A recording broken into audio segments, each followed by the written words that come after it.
ایک باغ میں جہاں ایک شخص کا اونٹ دیوانہ ہو گیا تھا اور وہ حضور کو بلا کے لے گئے۔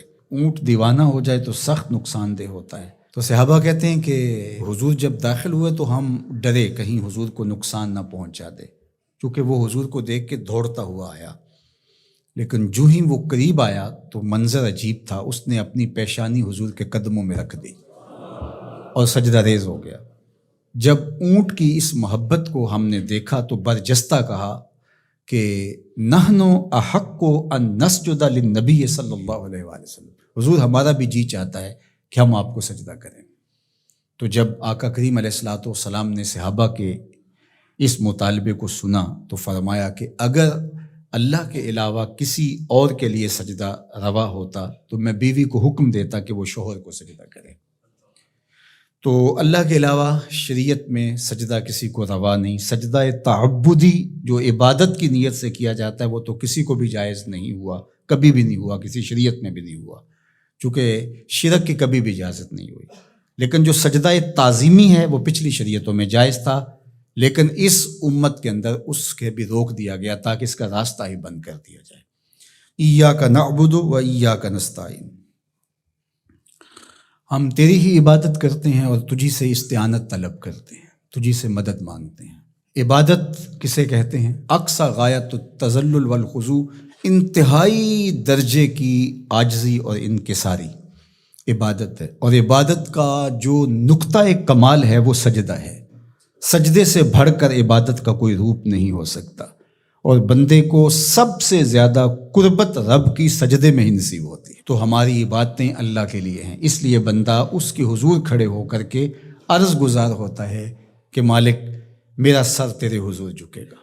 تو یہ جو تقدم ہے کا وہ اس لیے ہے تاکہ یہ حسر پیدا کر دیا جائے کہ ہماری پیشانی اللہ کے علاوہ کسی کے آگے نہیں جھکتی۔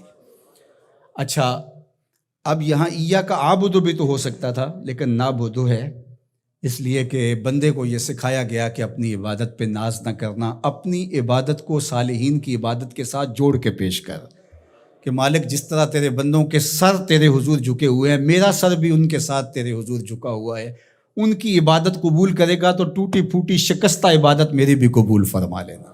اور پھر ارشاد فرمایا وَإِيَّاكَ نَسْتَعِينُ، اور ہم تیرے سے ہی استعانت طلب کرتے ہیں، تیرے سے ہی مدد مانگتے ہیں۔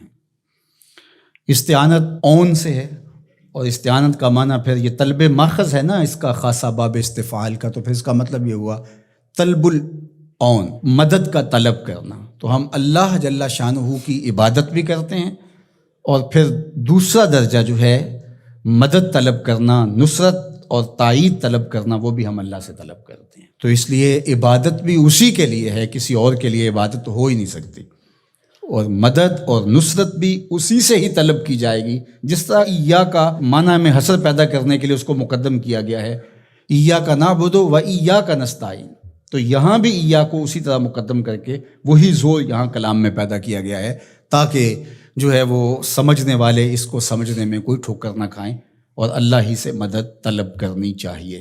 باقی مجازن اگر کسی سے آپ طلب کرتے ہیں مدد، تو آپ کے اعتقاد میں یہی ہوتا ہے کہ وہ اللہ کی دی ہوئی توفیق سے میری یہ مدد کر سکتا ہے۔ اگر ایسا ہو تو وہ اس کے زمرے میں نہیں آئے گی۔ ڈاکٹر سے دوا لینے جاتے ہیں تو شفا تو من جانب اللہ ہوتی ہے۔ یہاں آج کل جو ہے وہ نور بٹ رہا ہے، تو یہ کہا جائے کہ انہوں نے مجھے نور دے دیا، تو نور تو اللہ ہی دینے والا ہے، لیکن یہاں مجازی معنی ہوگا۔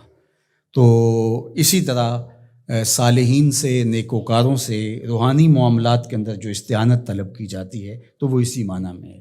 حقیقی معنی کے اندر جو ہے وہ استعانت اللہ تعالیٰ جل شانہ کی ہے۔ باقی رہی بات عبادت کی، تو عبادت تو کسی کی مجازن بھی نہیں ہو سکتی اور حقیقتاً بھی نہیں ہو سکتی سوائے اللہ کے۔